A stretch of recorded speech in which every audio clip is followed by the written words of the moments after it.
You'll hear from this hawk in just a bit. Not happy I'm up here. Yeah. Well, if you heard the first video from Munson Springs, I'm up on top of the plateau looking towards the northern edge of the 57.5 acres that the village of Granville purchased. Kind of a west-facing amphitheater, and our property line is a little bit beyond those trees, beyond what our friend the red-tailed hawk is protecting, and I suspect he'll be back.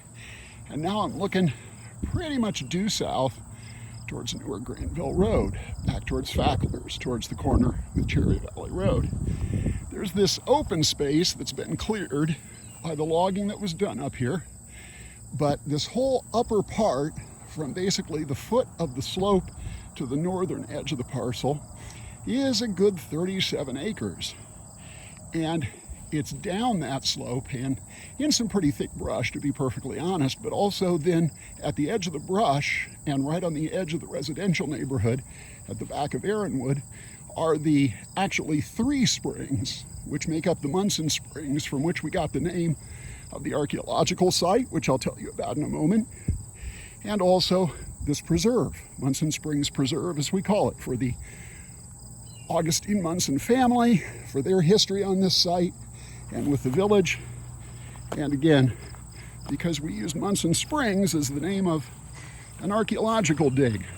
It began as the pig site because, well, in the late 1980s, we were looking just downslope from the springs and found a buried pig.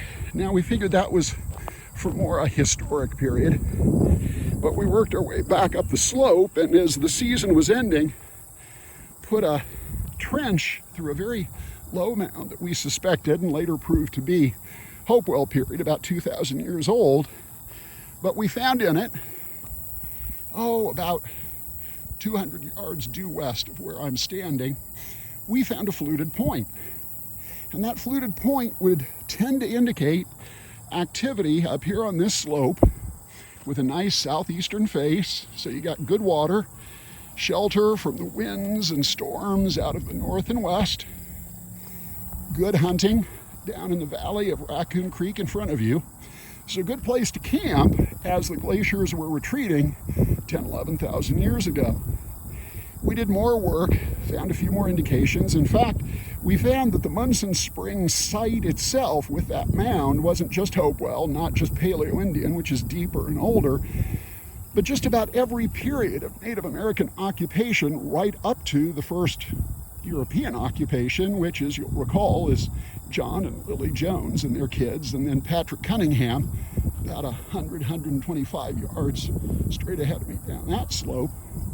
Well, we've got basically the handoff from the first Paleo-Indian hunters after the glaciers retreated north to the first European American settlers, all tied to this 57.5 acre parcel.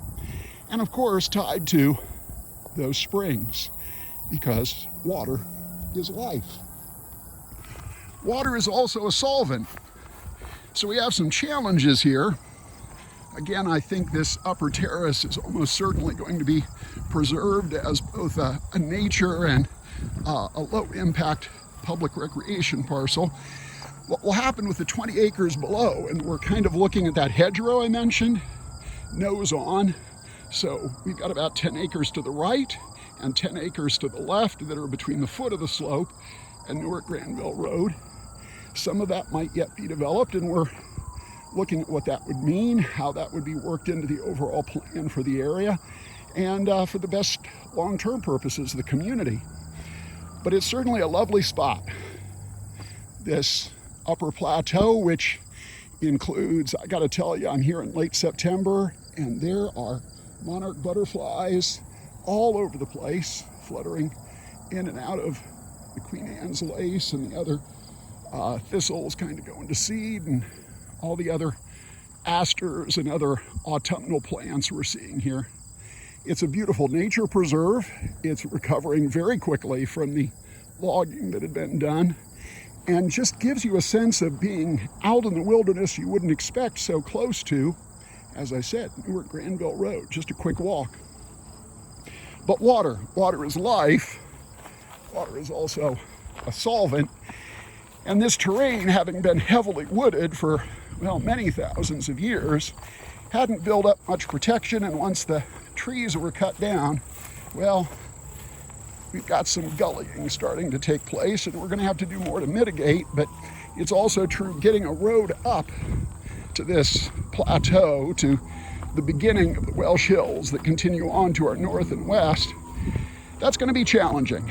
So I think the access is going to consistently be people parking down below, and I hope and trust we'll come up with some kind of appropriate pedestrian path to give people a chance to walk up a slope without further eroding it, and then have a nice mile circuit up here in this peaceful clearing, in this upland terrace, this plateau in the Welsh Hills.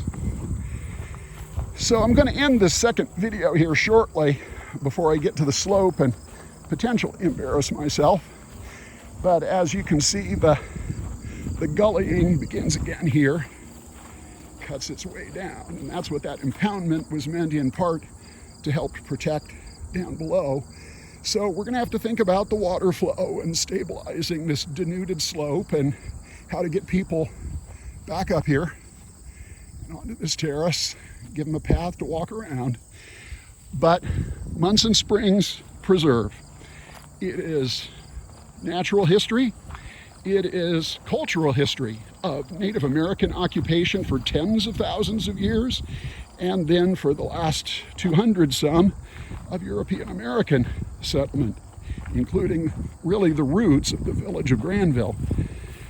We have it still preserved, bits and pieces of Patrick Cunningham's cabin, the springs themselves, and of course the stories of Augustine Munson's father, Jesse, the one senior citizen who came with that party in November of 1805, and when they camped the last night before they got to the spot their scouts had told them the village would go, Jesse Munson got out of the wagon, and his son Augustine said, "Well, Dad, what do you think of this land?"